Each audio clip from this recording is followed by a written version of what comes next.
My name is Evelyn Hale. I was 47 years old when the judge told me to stand. I had never been arrested, never missed a tax payment, never taken a single thing that did not belong to me. I had worked the same accounting position for 22 years, built a clean record, and lived a quiet, careful life. So when the gavel came down and the sentence was read aloud in that cold, wood-paneled courtroom, I was not confused about the charge. I understood every word the judge said. What I could not understand, what my mind kept sliding away from like a foot on ice, was the sight of my parents sitting directly behind the prosecution table. My mother would not look at me. My father held her hand and rubbed her knuckles, comforting her, as if she were the one whose life was ending. Then the gavel dropped. My mother finally met my eyes and whispered, clearly and without flinching, "You did this to yourself." That was when I understood. They had planned this. Thank you for listening to my story. I'd love to know where you're watching from. Drop a comment below. If this story resonated with you, please subscribe, like, and hit the bell so you never miss the next one. Every share helps these stories reach someone who needs to hear them. Let's keep the conversation going. The charge was financial fraud. Specifically, the fraudulent manipulation of records belonging to my parents' small distribution business, a company called Hale Family Goods that my father had run for 30 years. The prosecution laid out the evidence methodically. Altered invoices, rerouted supplier payments, falsified ledger entries. My name appeared on several documents. My signature appeared on two. My lawyer, Mr. Obi, leaned close during the presentation and whispered that he did not understand how my signature had gotten onto those particular forms. I understood. Those files were kept in a locked cabinet in my parents' back office. I had visited that office dozens of times over the years, helping during tax season, organizing supplier contacts. I was the only person outside my parents who had ever been given a key. The prosecution called that access opportunity. I called it trust. I knew, sitting in that courtroom, exactly whose hand had signed my name on those documents. The pen had never been mine. 6 months before the arrest, my parents called me to their house for dinner. The table was set with the good dishes, which should have warned me. My mother only used them when she needed something significant. Over dessert, my father slid a folder across the table. Inside were loan documents, supplier debts, and what he described as a temporary cash flow problem that had grown serious.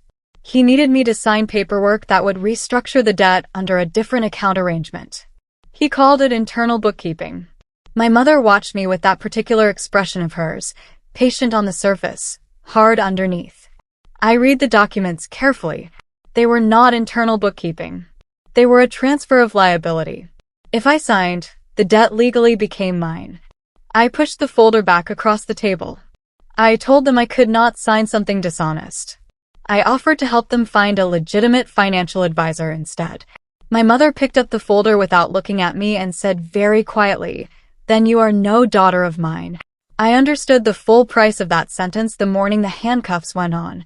The prison processing room smelled like industrial cleaner, and something underneath that never quite washed away. They took everything. My clothes, my watch, the small silver ring I had worn on my right hand for 15 years.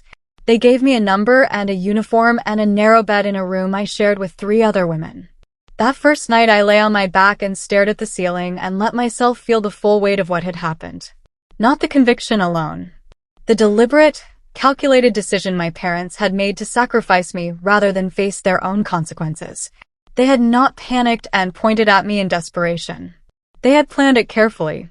They had altered documents over time, inserted my name methodically, and then sat behind the prosecution and watched the system do the work they had set in motion. I made myself one promise in that narrow bed. I was going to survive this. Whatever the cost, I was going to come out the other side with my soul still intact. Within 30 days of my conviction, everything that could be taken had been taken. My job gone, effective immediately upon sentencing. My savings account, frozen pending financial review tied to the case. My professional accounting license, suspended.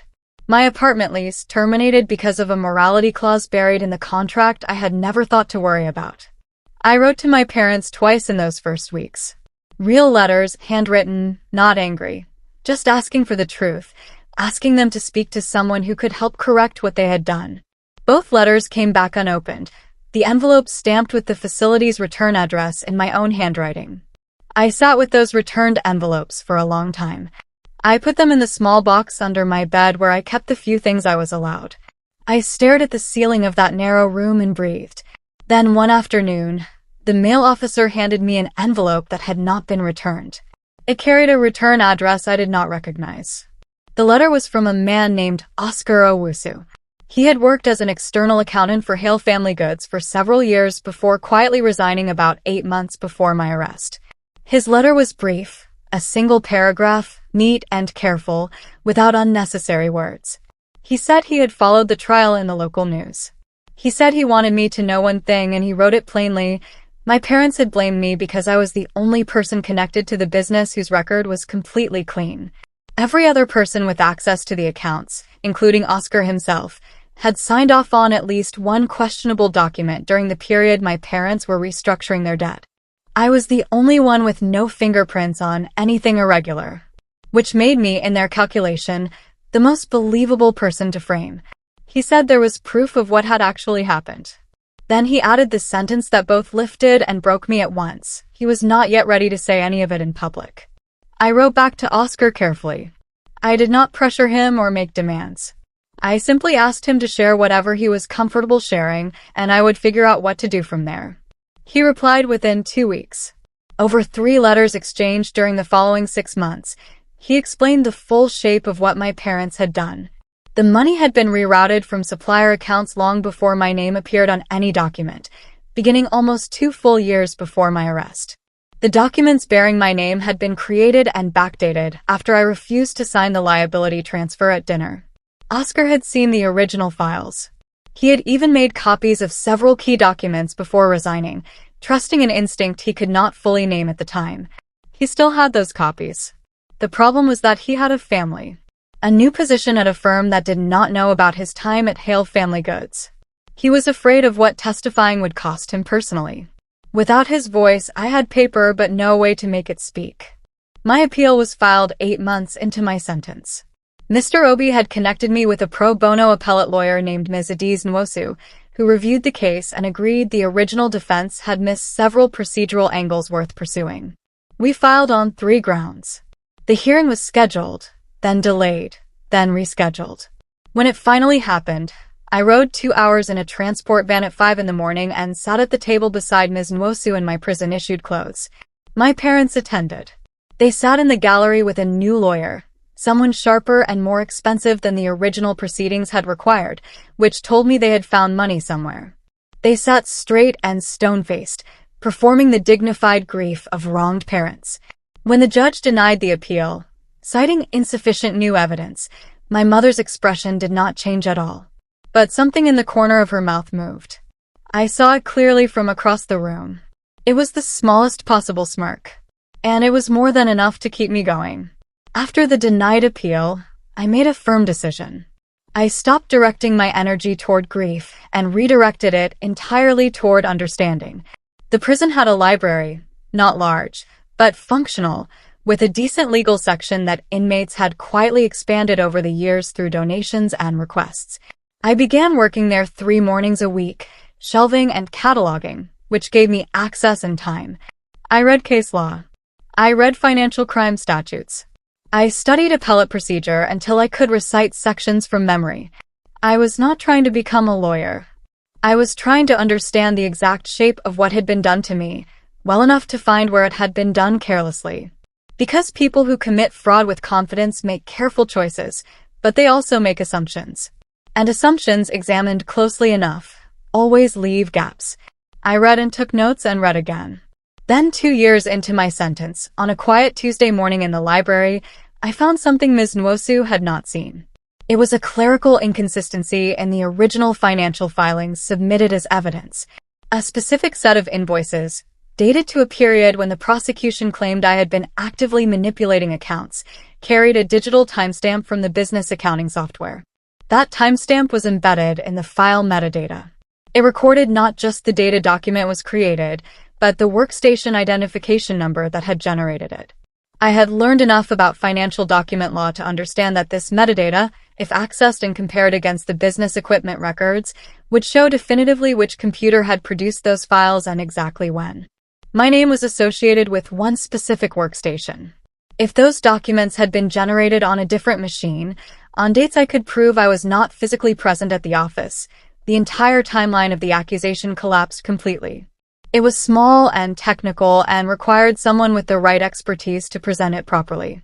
I wrote to Ms. Nwosu that same evening explaining every detail. She wrote back within 10 days. She knew exactly who could help. The person Ms. Nwosu contacted was a volunteer legal advocate named Nadia Kamau. She worked with a nonprofit organization that specifically handled wrongful conviction cases involving financial crimes, a narrow specialty that made her precisely the right person for what I needed. She visited me on a Wednesday afternoon in early spring. She was direct, unhurried, and she listened to everything without interrupting or redirecting me towards simpler conclusions. When I finished laying out the metadata issue, Oscar's letters, and the timeline inconsistencies I had mapped across 2 years of careful reading, she sat quietly for a moment. Then she said something I had not heard from anyone connected to my case in over 3 years. She said, "This never should have happened to you." I had to look down at the table because I was not prepared for how completely those words undid me. She was already thinking through the motion before she stood to leave. She said she would not rush it. 3 months later, she filed. My parents responded within 2 weeks of the motion being filed. They hired the same expensive lawyer from the appeal hearing and submitted a counterfiling that reframed their position entirely. Suddenly, they were victims of a troubled daughter with a long history of resentment. Their statements described me as financially unstable, manipulative, and dishonest. My mother submitted a written declaration claiming I had borrowed money from them repeatedly without repayment.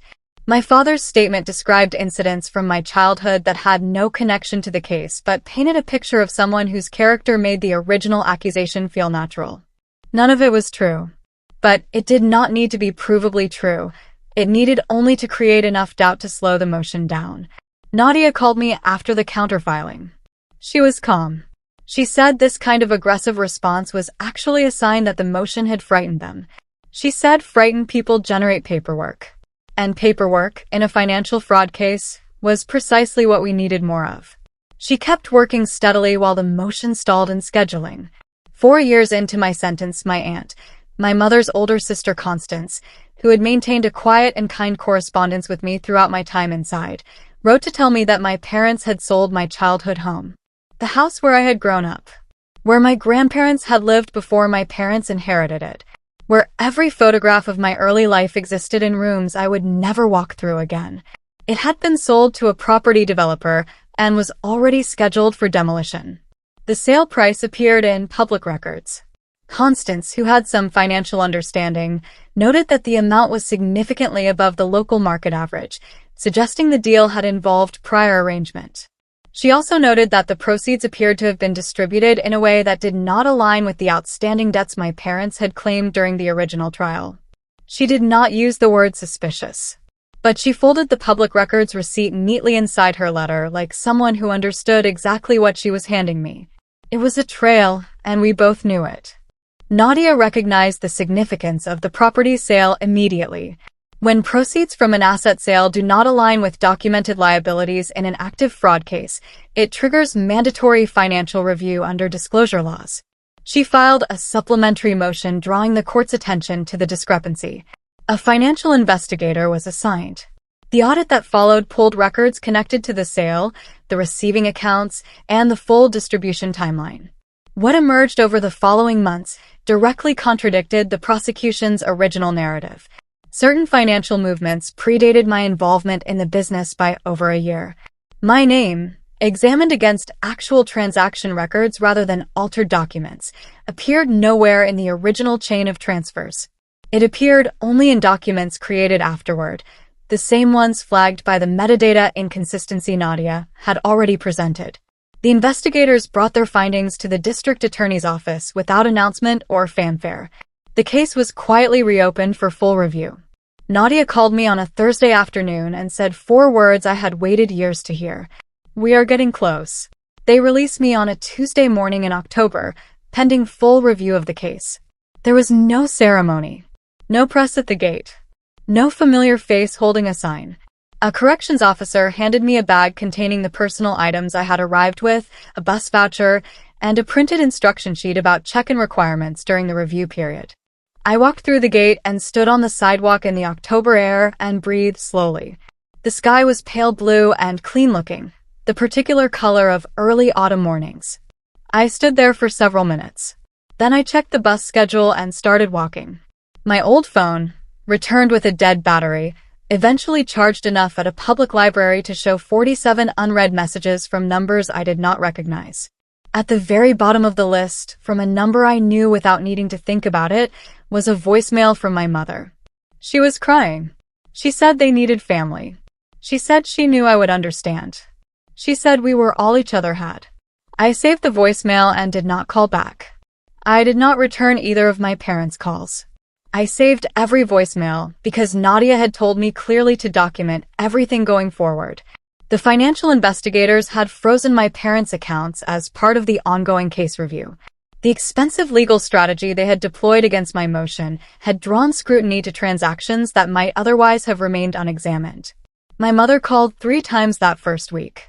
My father called once, his voice careful and stripped of its usual authority, asking whether I would speak to someone on their behalf to provide context and help clarify what the investigators were misunderstanding. I sat in the small room I had found through a transitional housing program and listened to each voicemail all the way through. I did not respond to any of them. I forwarded each recording to Nadia with timestamps. The law had found its footing by then, and it did not need my voice to keep moving.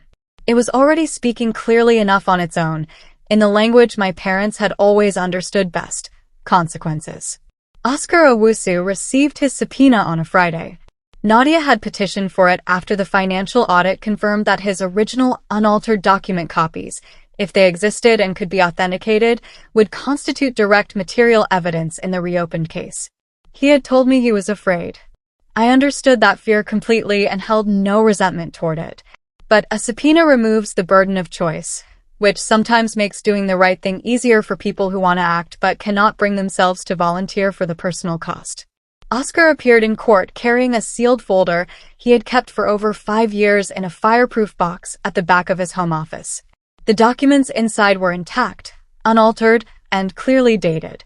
They showed in plain accounting language the exact timeline of the financial manipulation, beginning well before my name appeared anywhere, running through periods when I had not visited the business office, and ending with document alterations made after the dinner where I refused to sign.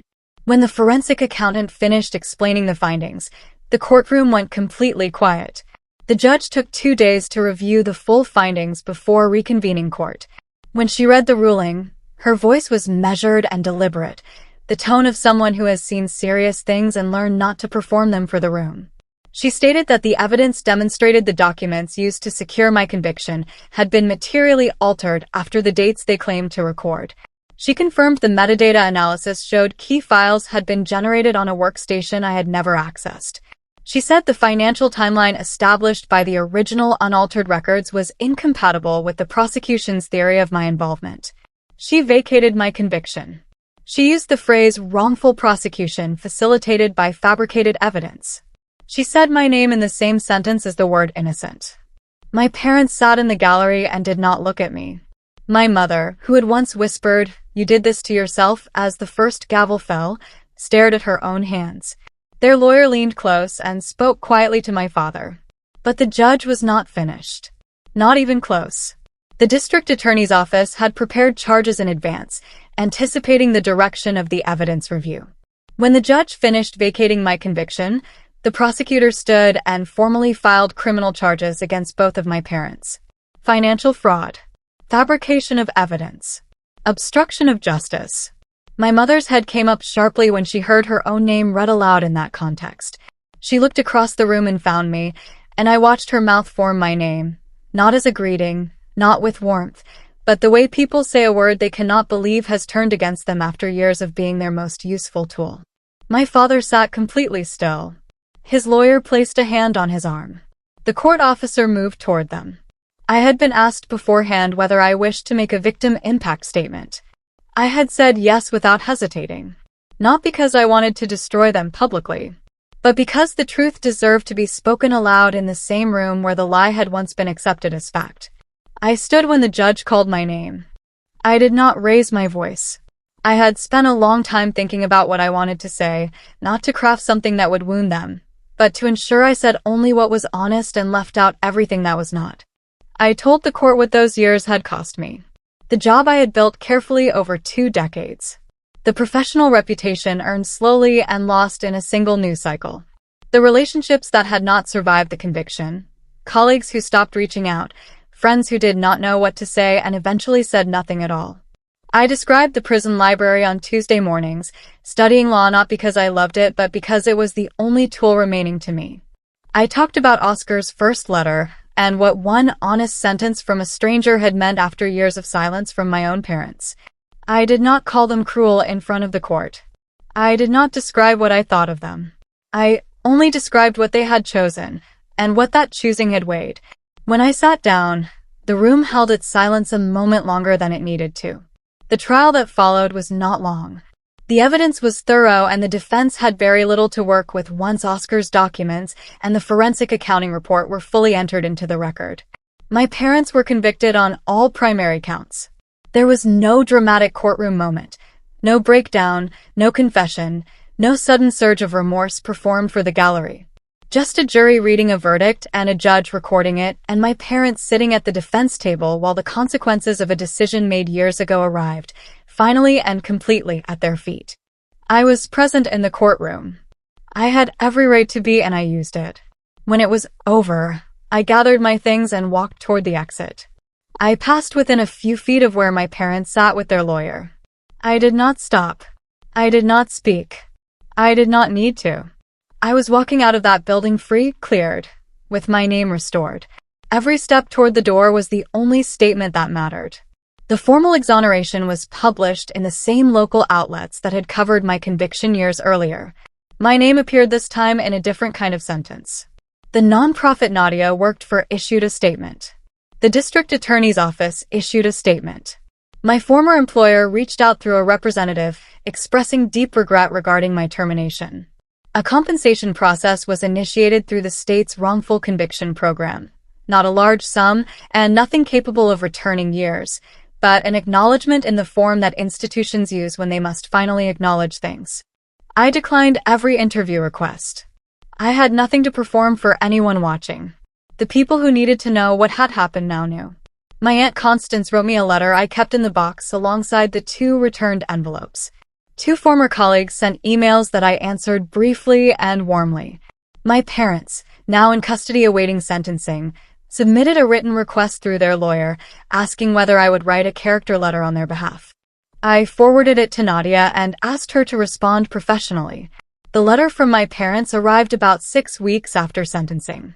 It had been written by both of them. I could tell because the handwriting changed midway through, my father's careful block print giving way to my mother's rounder script, as if they had passed the single page between them across a table in whatever room they now shared. They said they were sorry. Not for specific things, they did not name them, but in the broad and exhausted way of people who have finally run out of roads and need one word to cover everything at once. They said they had been afraid. Afraid of losing the business, afraid of the debt, afraid of what people would say. They said they love me in their own way. I read that phrase several times. In their own way. I sat with the letter for a long while and waited for something sharp to arrive. It did not come. What came instead was a deep stillness, the particular quiet of a room after a long noise finally stops. I folded the letter carefully and placed it in the box. I did not write back. That night I slept without waking once. I rebuilt slowly and without performance. A former colleague connected me with a small accounting firm that needed someone experienced and was willing to look past the gap in my employment history given the clear public record of my exoneration. The work was modest and I was genuinely grateful for it. I found an apartment, my own, lease in my own name, paid with money I had earned. I furnished it simply. I did not fill the rooms with things to prove I was fine. I was fine, and things have nothing to do with that. I re-established my professional license through a process that took 4 months and required more paperwork than I care to describe, but at the end my credentials were fully restored. I called Constance on her birthday. I began sleeping regular hours. One afternoon in early spring, about 8 months after my release, I drove to the neighborhood where I had grown up. The house had been demolished as scheduled. A new structure was rising on the lot, framing and raw wood, not yet recognizable as anything. I parked on the street and looked at it through the windshield for a long while. I did not get out of the car. There was nothing there requiring me to. The house was gone and I had not come to grieve it. I had come to confirm that its absence did not hollow me the way I had sometimes feared it would in those narrow prison nights. It did not. I sat in the quiet of a Tuesday morning with the engine off and looked at the framing of whatever someone else was building on that lot, and I felt something that took a moment to name. It was lightness. My parents had believed that sacrificing me would save them. They had looked at their own daughter and calculated that I was the most useful thing they possessed. They were wrong about what I was worth, wrong about what the truth would eventually do, wrong about how long a carefully constructed lie holds its shape when someone determined enough starts looking for the seam. They lost everything trying to bury me.